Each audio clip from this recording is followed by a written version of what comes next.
আসসালামু আলাইকুম মিনাসান।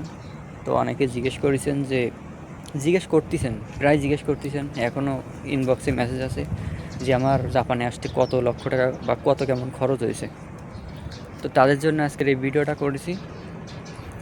তো সম্পূর্ণ দেখেন, তাইলে বুঝতে পারবেন কত টাকা খরচ হয়েছে। তো যেহেতু একবারে টাকা তো লাগে না জাপানে আসতে গেলে, কিছু স্টেপের পর স্টেপ আসে, সেইগুলো একের পর এক মানে টাকা দিতে হয় আর কি, একবারে টাকা দেওয়া লাগে না। তো আপনি যখন জাপানে আসতে চাইবেন, তখন আপনার ল্যাঙ্গুয়েজ শেখা লাগবে। তো ল্যাঙ্গুয়েজ শিখতে গেলে আপনার একটা এজেন্সিতে ভর্তি হওয়া লাগবে। এজেন্সিতে যখন ভর্তি হবেন, তখন আপনার ল্যাঙ্গুয়েজ শেখার জন্য কিছু টাকা দেবে। কোনো এজেন্সি 8,000, 15,000, 20,000, মানে এক এক এজেন্সি এক রকম টাকা নেই। তো এই জায়গায় লাগবে। ভাষা শিখতে গেলে আপনার একটা কোর্স ফি দিয়ে তারপরে ঢোকা লাগবে। তো এই একটা গেল, ধরলাম 10,000। N5 শেষ করতে 10,000 টাকা লাগলো।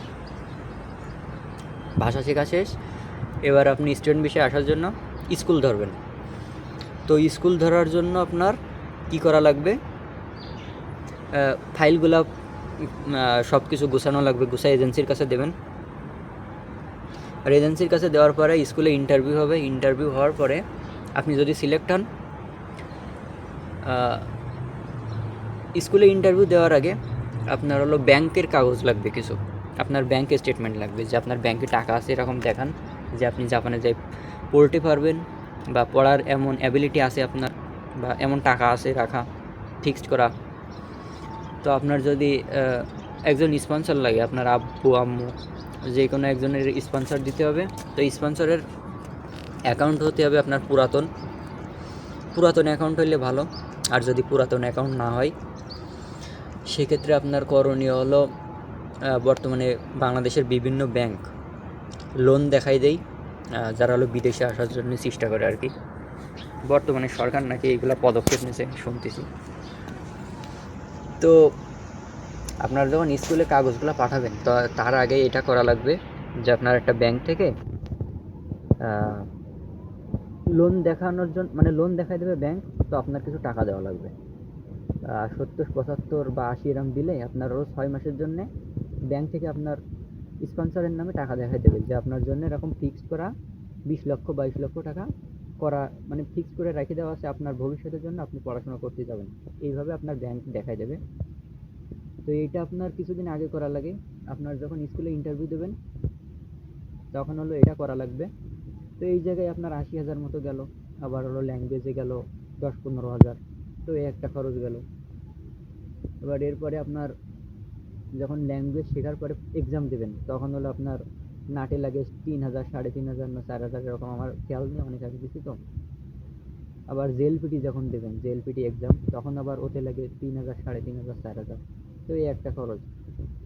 আপনি ঢাকায় আসবেন যাবেন, এর একটা খরচ। আপনার 1-2 বার ঢাকায় আসা যাওয়ার কোনো কথা নেই, আপনার প্রচুরবার আসা লাগবে। আপনি এজেন্সিতে কাগজ দিতে আসলে আসা লাগবে। তারপরে আপনার স্কুলের ইন্টারভিউ দিতে হলে আপনার আসা লাগবে। আর আপনি যদি ভাষা শেখেন, তাইলে সেখানে থেকে খাওয়া দাওয়া আরও অনেক কষ্ট আছে। তো এইগুলা না বলি, আপনার যখন ঢাকায় আসবেন, তখন একটা খরচ তো থাকেই। তো পরীক্ষা দেবেন, পরীক্ষার একটা খরচ রয়েছে। দেন আপনার যখন আপনি স্কুলে ইন্টারভিউ দিয়ে সিলেক্ট হবেন, তখন আপনার ফাইলগুলো জাপানের স্কুলে পাঠানো লাগবে। তো ওইগুলো যখন পাঠাবে এজেন্সি, তখন আপনার কিছু টাকা দেওয়া লাগে পাঠানোর জন্য, 30, 35, 40, মানে যে এজেন্সি যেমন নেই। তো এই জায়গায় ধরলাম 40 বা 30 ধরলাম। তো আপনার এই যে 1.5 লাখের কাছাকাছি চলে এসেছে প্রায়, এই যে গেল। তারপরে আপনার এরপর কাজ হবে, আপনার স্কুল থেকে যদি সিও যদি আসে আপনার ইমিগ্রেশন থেকে বা স্কুল থেকে, তাইলে দেন তখন আপনার স্কুলে টিউশন ফি পাঠানো লাগবে। টিউশন ফি পাঠানো বলতে আপনার প্রায় কোনো এক এক স্কুলে একরকম, 8 লাখ, 8.5 লাখ, 7 লাখ, 6.5 লাখ। তো এই জায়গায় আমি এভারেজ ধরলাম 7.5 লাখ, আমার যেটা লাগিয়েছে আর কি। তাহলে 7.5 আর ওই 1.5, 7, 8, 9 অলরেডি খরচ হয়ে গেছে এই পর্যন্ত আসতে যায়, মানে স্কুলে টিউশন ফি দেওয়া পর্যন্ত 9 লাখ খরচ হয়েছে। তো 9 লাখ যখন খরচ হবে, তারপরে টিউশন ফি পাঠানোর পরে আপনি যখন ভিসার জন্য আবেদন করবেন, ভিসার জন্য আবেদন করার সময় ওই জায়গায় আবার আগে 2000 লাগে, আবার পরে আপনার 3500 মতো লাগে। এটা বাদ দিই, যেহেতু ধরার মধ্যে না তেমন একটা। 9 লাখ খরচ হয়ে গেছে। দেন আপনার যখন ভিসার জন্য আবেদন করবেন, ভিসা পাইছেন, আর ভিসা পাওয়ার পরে আপনার এজেন্সিতে কিছু টাকা দেওয়া লাগবে। কোন এজেন্সি 1 লাখ নেই, 1,10,000, 1,20,000, 1,50,000, 2 লাখ, যে যেমন নেই আর কি। তো আমি এই জায়গায় 1 লাখই ধরলাম। তো 9 আর 1, 10, তো 10 গেল। দেন আপনার আপনি যে ফাইলগুলা জমা দিতে যাবেন ভিসার জন্য, এর আগে কিছু কেনাকাটা করা লাগে, কোট, টাই, জুতা, তারপর অনেক কিছু কেনাকাটা করা লাগে। এই জায়গায় আপনার ধরার মধ্যে না, তারপর আরও 8-10 হাজার টাকা খরচ হয়ে যায়। আরও অনেক খরচ বাদ দিছি আগে কমায়। তো 10 লাখ, 10-15 হাজার এরকম দেন আপনি জমা দেবেন ভিসার জন্যে। তো ভিসা আপনি পাওয়ার পরে আপনার কেনাকাটা করা লাগবে। তো কেনাকাটা আপনার করতে গেলে প্রায়, আপনি মোট করবেন না, তারপরে আপনার 50,000 প্লাস চলে যাবে। মোট করবেন না, যদি করেন তাই 80-1 লাখ তো হবেই। তো আমি 50-60 হাজারও যদি ধরি এই জায়গা, তো আপনার খরচ আসছে 10 লাখ 60-70 হাজার, 10 লাখ 60-70 হাজার টাকা খরচ। তো আমার এই জায়গায় স্কুলে এসে আবার টিউশন ফি দেওয়া লেগেছে 81-82 হাজার টাকা। টিউশন ফি না, সরি, এটা হলো আমার ডরমেটারি ফি, 81-82 হাজার।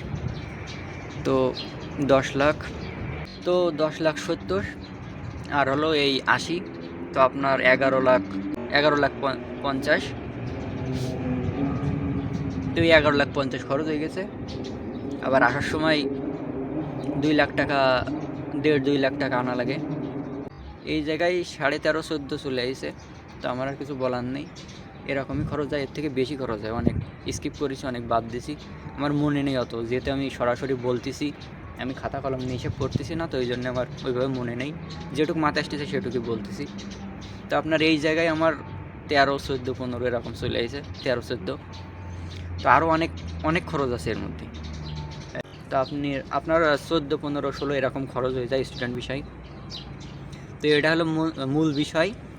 অনেকে জিজ্ঞাসা করতেছেন, তার জন্যই বলা এত কষ্ট করে, তা নাহলে হয়তো বলতাম না, সত্যি কথা। তো সবাই ভালো থাকবেন, আল্লাহ হাফেজ।